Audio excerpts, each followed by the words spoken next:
மைசூர் போர்கள் ஃபர்ஸ்ட் இதுக்கான ரீசன் பார்த்துடலாம்.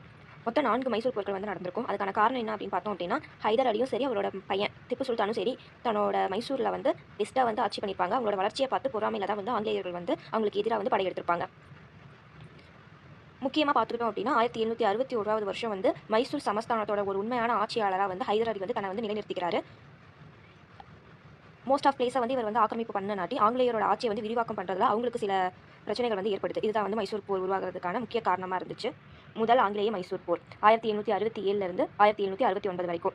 அது ஃபர்ஸ்ட் சொன்ன மாதிரி ஹைதர் அலியோட வளர்ச்சி ப்ளஸ் அவர் வந்து ஃப்ரெஞ்சோட ஒரு நல்ல நட்புறவில் இருப்பார். இதுதான் வந்து மராத்தியர், ஹைதராபாத் நிசாம், ஆங்கிலேயர் 3 பேத்துக்கும் எதிராக அமைஞ்சது. அதனால 3 பேரும் வந்து ஒரு டீமாக வந்து ஹைதர் அலியை வந்து எதிர்க்கிறாங்க.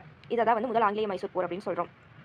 இந்த ஆங்கிலேய படைக்கு யார் தளபதியாக இருந்திருப்பாங்க அப்படின்னா ஜோசப் ஸ்மித்ங்கிறவங்க வந்து தலைமை தாங்கியிருப்பாங்க. ஹைதர் அலி 1767 என்ன பண்ணுவார் அப்படின்னா, இந்த போட்டியில் வந்து இவர் தான் வின் பண்ணுவார். முதல் ஆங்கிலேய மைசூர் போரில் ஹைதர் அலி தான் வின் பண்ணியிருப்பாரு. ஃபர்ஸ்ட் வந்து மங்களூரை வந்து கைப்பற்றியிருப்பாரு. மங்களூரை கைப்பற்றினதுக்கு அப்புறம் என்ன பண்ணுவார் அப்படின்னா 1769 மார்ச்ல மதராஸை நோக்கி வந்து படையெடுப்பாரு. அதனால வந்து என்ன ஆகும் அப்படின்னா, ஆங்கிலேயர்கள் வந்து இவரை சமாதானப்படுத்துறதுக்காக 1769 ஏப்ரல் 4ஆம் தேதி வந்து மதராஸ் உடன்படிக்கையை வந்து போடுவாங்க. இதன்படி வந்து போருக்கு முன்னால் இருந்த பகுதியை வந்து அவங்கவுங்க கிட்ட கொடுத்துடணும். வேற நாடு ஏதாவது இல்லை வேற மராத்தியர்கள் இல்லை ஹைதராபாத் நிசாம் இந்த மாதிரி வந்து ஹைதர் அலியோட வந்து தாக்குனா இல்லை ஆங்கிலேயருக்கு ஆப்போசிட்டாக மாறினா ஒருத்தருக்கு ஒருத்தர் வந்து ஹெல்ப் பண்ணிக்கணும் அப்படிங்கிற மாதிரி உடன்படிக்கை வந்து போட்டிருப்பாங்க.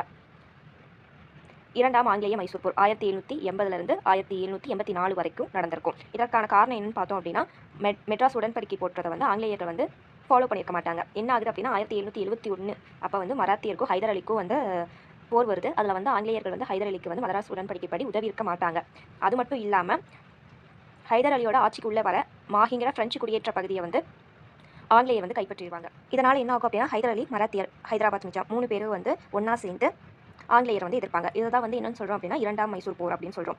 இது எங்கே நடக்கும் அப்படின்னா 1781 பரங்கிப்பேட்டை போர்ட்டோ நோவாங்கிற பிளேஸில் நடக்கும். யார் யாருக்கு நடக்கும் அப்படின்னா ஆங்கிலேயருக்கும் ஹைதர் அலிக்கும் நடக்கும். ஆங்கிலேயரோட படை தளபதி சர் அயர்கூட்டா இருப்பார். இந்த இரண்டாம் மைசூர் போரில் ஹைதர் அலி வந்து தோத்துறாரு. ஏன் அப்படின்னா வந்து அவர் கொஞ்சம் உடல்நிலை சரியில்லாத இருப்பார்.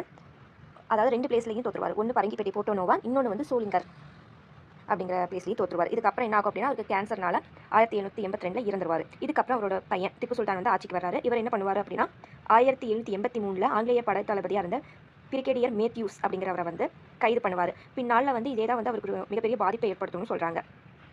இந்த இரண்டாம் மைசூர் போர் வந்து மங்களூர் உடன்படிக்கைப்படி முடிவுக்கு வருது.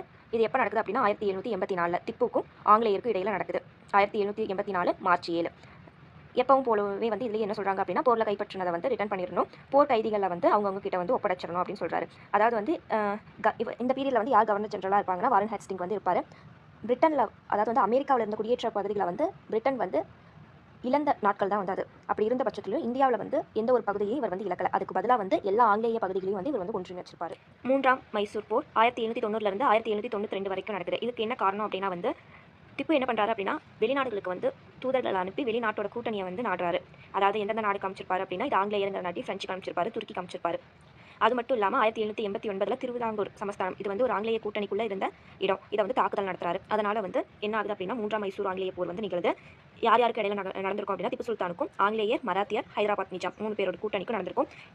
இந்த போர் கிட்டத்தட்ட வந்து 2 வருஷமா 3 கட்டங்களாக நடக்கும். தளபதி மோரோஸ் தலைமையில் இருந்த டீம் வந்து ஆங்கிலேய டீம் வந்து தோத்துரும். அதனால் என்ன பண்ணுவார் அப்படின்னா 1790 தலைமை ஆளுநராக இருந்த காரன் வாலிஸே வந்து டைரெக்டாக வந்து படையை வந்து வழிநடத்துவார். அது மட்டும் இல்லாமல் ஸ்ரீரங்கத்தை தாக்குறதுக்கு இடையில இருந்த தடையாக இருந்த எல்லா மலைக்கோட்டையுமே கைப்பற்றிடுவார். இது வந்து திப்புவோட நம்பிக்கையை இழக்க செய்யும். இதனால் என்ன பண்ணுவார் அப்படின்னா திப்பு வந்து உடன்படிக்கை போட்டுக்கிறதுக்கு வந்து ஒப்புதல் தருவார். இதன்படி என்ன ஆகும் அப்படின்னா 1792 ஸ்ரீரங்கப்பட்டின உடன்படிக்கை வந்து நிகழும். இதில் என்ன சொல்லுவார் அப்படின்னா திப்புவோட ஆட்சி பகுதியில் பாதியை வந்து ஆங்கிலேயர்களுக்கு கொடுத்துடணும். போர் இழப்பீடாக வந்து 3.6 கோடி வந்து கொடுக்கணும். அது மட்டும் இல்லாமல் திப்புவோட 2 மகன்களையும் வந்து ஆங்கிலேயர்கிட்ட பிணை கைதியாக கொடுத்துடணும். அது மட்டும் இல்லாமல் ஆங்கிலேயருக்கு மலபார், குடகுமலை, திண்டுக்கல், பாராமகள் அதாவது பாராமகள்ங்கிறது கோவை மற்றும் சேலம் சேர்ந்த பகுதி இதை வந்து ஆங்கிலேயருக்கு கொடுத்துடணும் அப்படின்னு வந்து சொல்லியிருப்பாங்க. நான்காம் மைசூர் போர் 1799. இதற்கான காரணம் என்ன அப்படின்னா 1792 ஸ்ரீரங்கம் உடன்படிக்கைப்படி மூன்றாம் மைசூர் போர் வந்து முடிவுக்கு வந்திருக்கும். அந்த உடன்படிக்கையின் போது வந்து காரன் வாலிஸ் வந்து திப்புவை வந்து அவமானப்படுத்தியிருப்பார். அதை வந்து இன்னும் திப்பு மறக்கல. என்ன பண்ணிப்பார் அப்படின்னா திப்பு மற்ற வெளிநாடுகளுக்கு வந்து தன்னோட தூதர்களை வந்து அனுப்புவார். அரேபியா, பிரான்ஸ், துருக்கி, ஆப்கானிஸ்தான் இப்படி வந்து அனுப்பும்போது எகிப்து மீது படையெடுத்த நெப்போலியன் இவர் வந்து ஒரு பிரான்ஸ்காரர். இவரோட தொடர்பு வந்து ஏற்படுது. அதனால் என்ன பண்ணுவாங்க அப்படின்னா நெப்போலியன் பிரெஞ்சு அலுவலர்கள் வந்து ஸ்ரீரங்கப்பட்டினத்துக்கு வந்து அனுப்பி வைப்பார். அங்கே ஜெக்கோபியன் கழகங்கிறத வந்து நிறுவாங்க. ஒரு சுதந்திர மரத்தையும் வந்து நட்டு வைப்பாங்க.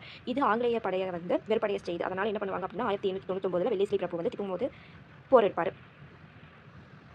இது வந்து 2 விதமாக நடக்கும். ஒன்று மைசூரோட மேற்கே வந்து யார் படையெடுத்து வருவாங்க அப்படின்னா பம்பாயோட ராணுவ தளபதியாக இருந்த ஸ்டுவர்ட்டை வந்து தலைமையாக வச்சு ஒரு படை வந்து மைசூர் மேற்கே வந்து படையெடுத்து வரும். அது மட்டும் இல்லாமல் திப்புவை தாக்குறதுக்கு மெட்ராஸ் ராணுவ தலைமை ஆளுநராக இருந்தவர் வந்து அர்த்தர் வெல்லிஸ்லி அவங்களோட தலைமையில் வந்து ஒரு படை வந்து திப்புவை வந்து தாக்கும். இதனால் என்ன பண்ணுவார் அப்படின்னா இவர் தன்னோட கோட்டை ஸ்ரீரங்கப்பட்டினத்துக்கே வந்து பின்வாங்குவார். அப்படி இருந்த பட்சத்திலும் வந்து 1799 மே 4ஆம் தேதி வந்து அந்த ஸ்ரீரங்கப்பட்டினம் வந்து கைப்பற்றப்பட்டுரும். அதுக்கப்புறம் வீரத்தீரமாக வந்து எவ்வளோதான் போரிட்டாலும் வந்து திப்பு அந்த 4ஆம் மைசூர் போரில் கொலை செய்யப்படுவார். இதுக்கப்புறம் வந்து மைசூர் வந்து ஃபுல்லாக பிரிட்டிஷ் கண்ட்ரோல்லேயே வந்து வந்துடும், ஆங்கிலேயர் கண்ட்ரோல்லே வந்துடும். இதுக்கப்புறம் என்ன ஆகும் அப்படின்னா கனரா, வயநாடு, கோயம்புத்தூர், தாராபுரம் அப்படிங்கிற 4 பிளேஸை வந்து ஆங்கிலேயர் தன்னோட பகுதியோடு இணைச்சிப்பாங்க. அதுக்கப்புறம் 3ஆம் கிருஷ்ணராஜாங்கிற ஒருத்தரை வந்து அரியணை மைசூருக்கான நவாபா வந்து அறிவிப்பாங்க. அது மட்டும் இல்லாமல் திப்புவோட குடும்பத்தை என்ன பண்ணுவாங்க அப்படின்னா வேலூர் கோட்டைக்கு வந்து அனுப்பிச்சிருவாங்க.